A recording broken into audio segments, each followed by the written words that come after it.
લાગે કે નહીં લાગે તો તમે કહો.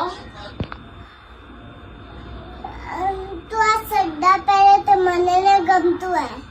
તમને ગમે યા નહીં ગમે, હું તો સડ્ડા જ પહેરું. તારે જેવા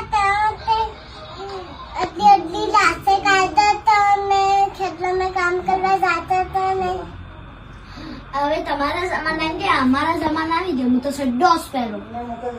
આ દુનિયા હું કહે સડ્ડા પહેરે તે સમાજવાળા હું કે થોડીક તો ઇજ્જત રાખ અમારી. તમારે જેમ લાશ કરવાનું મને નહીં ગમે, હું તો સડ્ડો જ પહેરું બસ. આજકાલની સ્ટુડન્ટ માણસ ના